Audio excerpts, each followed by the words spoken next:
nuusi dhowwachuu saabartu yookaan maal siin jedhe si fakkeenyaaf maaltu jaalala keessan adda baasee akka maallaqa kana si dhowwatu si godhe. Egaa nama tokko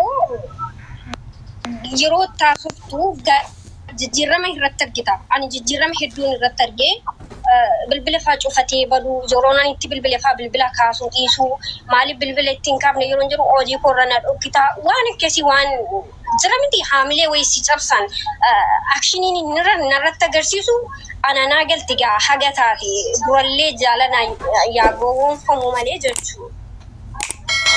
Yeroo kana yeroo itti bilbila kaasuu bilbilaa keessa darbee faa gaafa dhumarraa ani na dhukkubsachaan jira qarshii 100 ollaa deebisi okiin biyya kootiin galaa jedhee gaafananii gaafadhu maal godhaa ani sumatu iyyuu hin beeku abadan sin beeku anaafati jaalalaan wajjin turre oromoo diidhaan qabdeessi natti heerumsiifte jedhe akka waanani haadaf safuu cabsee mucaa kana ofii kooti jaalala isa gaafadheetti jechuudha.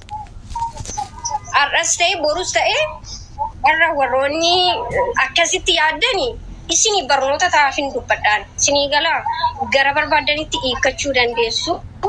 Ani immoo no dubbiidhuma hijoo waan hin argee kun alaa biraarraa akka hin geenye waan akkas jettudha malee ani osoo hin hamaa yaaduu baadhee isheeyyuu dhiisee biraa socho'uun hin barbaadan ture. Garuu jechoonni ni dubbatu wantoota haamilee nama cabsan dhiirota Oromoo irraa hin eeggamu maaliif akkaataa itti guddanne qabna. Fakkeenyaaf ijoollee maallaqa isin agarsiisa yeroo tokko maallaqa irratti ergame risiitii irratti isin agarsiisaa jechuudha. Kaameeraa dudduubban deebisaa naa obsaati suuraa kaasee isin agarsiisaa jechuudha. Kaalkuleetiidha jechuudha. Naa dabalata akkaawuntiidhaan dadhabu miti maallaqa isin agarsiisaa kaalkuleetii dhaatanii jechuudha. Ijoollee qophaa'aati inni dhaatanii jechuudha. Inni dhaatanii kaalkuleetii dhaatanii jechuudha. Suuraa kaaseen isin agarsiisaa dhiifama.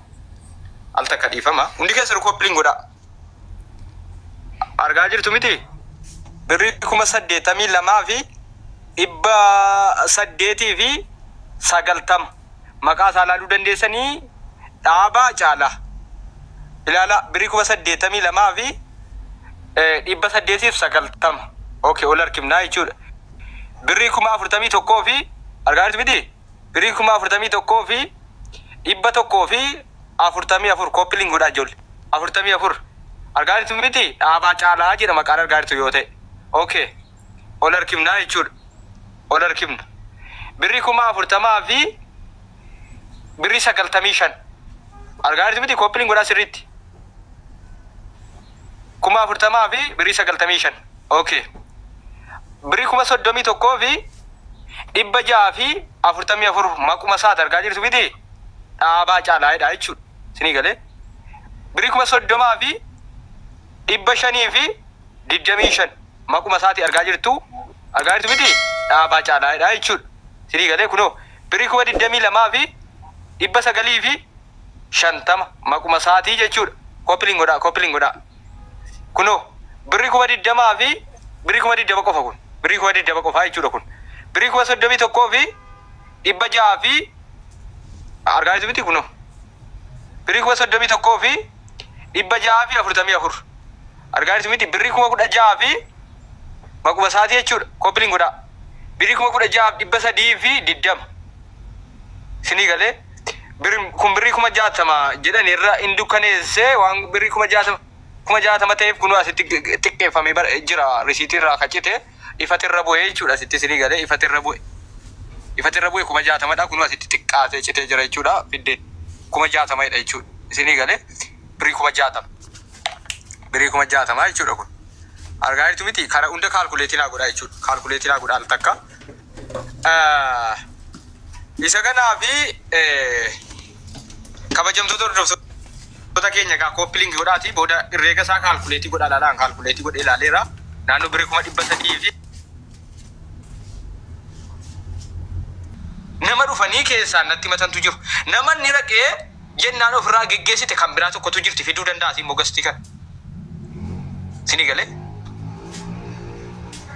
Okay, dhaabaan jaalalaan nyaate yoo ta'e jaarsummaa dubbanne Soloniin 500 gaa dhumarratti waan nuun jechuun waan ta'eef dhibba lamaa afurtamii sadii irraa dhibba shaniin gaa Solomoonni jedhu kana jechuudha. Wala keessa miliyeenaa kana miti jaarsummaa keessaan dubbanne maallaqa kana akkamsii wayyaa jedhee birrii kana hunda dhiisee birrii 200 akka ni deebisuuf gaafadhe intala waadaa seensisee 200 deebisiif jedhe sini galee birrii 200 deebisiif jedhee intala waadaa seensifadhe sheeritti godhaa dhufuu danda'a onlaayinii gubbaa jira naa deebisuu dide malee keessaan arra booda kan inni dawwalu sin barbaadu arra booda keessaa fudhadha harka kiyyaa jechuudha sini galee isarratti sheer godhaa dhaabaa irratti jechuudha. Birrii kana hunda wala keessa miliyeenaa hundi badeera ishi baqa iddee fuudhee kaffaluun qabu jedheen qofaa koo ola deemaa artistii ola deemaadha artistii mul'ata gaarii qabudha jedheen birrii 200 galchiifiin jedheen ishee kadhadhee 200 siifa galchu jedhee sana booda gaafan 200 galchi jedhu zool bal'aan jedhee jechuudha. Kakachiisaa kakattee fudhattu ishi kakachiisi fudhu rakkoo tokko hin jiru baay'ee gaariidha. Kakaadhaaf immoo nama fidaan jedheen hin ta'u jedhe nama fidduun jedheen hin ta'u jedhe hayyee nama fidin jedheen hayyee nama fidanaan jedhee achi buutee dhabamee itti bilbilee itti sagalee itti qabee maal wayyennaan dhaggeeffataa sagalee kun dhaggeeffataa kan isaanatti qabaa na jalaa balleessa. Barsiisaa OBN as jala jiraachuu danda'a zimmeedhaan ilaaluu danda'a. Sinii galee. Birrii 500 obboleettii keerraa nyaatte artistummaa saba Oromoo kan qabsaa yoo jetta ta'e dogoggora keessa hirtaa inna nuti. Tesla welcome. Wala keessa miliyeenaa kanatti mucaa asiif achi deebiftee jaalalaan waadaa seensisiiftee sin fudhattee yoo shawwaddee tarii jaalala jenne aamilee dhuma siitiifuu bakka aneefati waliin galu birrii sana maallaqaa walitti kennine waan danda'e raasii galcha adda baana jettee xumuruu dandeessa turte. Tirii galee. Aniifati wal jaallataa turre amma tinaaf hin taatu nama biraa argadheera yookaan nama biraa jaalladheera sin barbaadu garuu maallaqa kee kan ammoo agase irraa sii deebisaa si galee aamilee keen sin tuqaminii yeroo wal jaallannetti wal jaallanneerra maallaqa tamaanaa natti kennatti kana jaalalaan borabbaa manaa kootiiti jettee na abdattee natti kennite kana irraa hundee sii deebisuu dadhabullee sii deebisa utuu jedheeni dubbii tokko qabu jechuudha sin beekuu jedheen toluun dubbadhumee xiqqoote.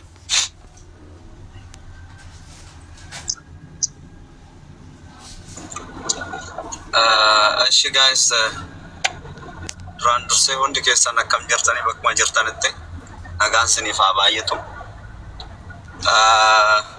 Akkuma beekamu intalli tun isin hunduu dhageessaniitu waan irra jirtu.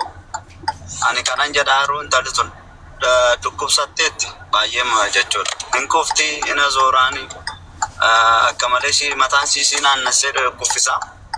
Kanaaf rakkoo guddaa irra jirti. Sambichaa osoo hin ta'in sababuma kanaan jechuudha.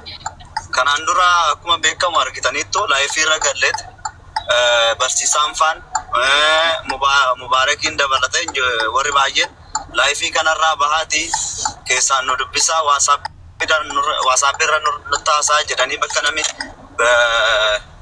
kuma ol jiru gara 2,000 nu harkaa baasanii eega baanee achi WhatsApp irra ani gizee baay'ee dubbise barsiisaan naan deebisne Mubaarak naan deebisne namni tokko iyyuu nama WhatsApp irra nama dubbisu hin jiru. Nama jechuun laayifii irratti nama biraati miidiyaa irratti nama biraati keessaan nama biraati jechuudha. Fakkeessitu maaliif ani namatti dubbachuu barbaadeen miti. Fakkeessu immoo gaarii miti. Amma tokkummaan ishiin beeku guyyaa sani kan ishii bare. Guyyaa sanirraa jalqabeet mucaan kun ishee wajjiniin dibamaa jira jechuudha. Intalatti wajjiniin dibamaa jira akka malee. Gizee baay'ee dubbanne irra kanaan booddee wanti nuti dubbannu ammas gizee irra deddeebinee gaafanne irraa hoota ijjannee homaa deebiin arganne intalli waggaa 2 waggaa 3 mana madaamaa warri jirtan hin beektanii akka ammama akka namatti ulfaatu harki ishii dhodhohee akka malee taateeti kan qarshii kana fidde jechuudha. Isa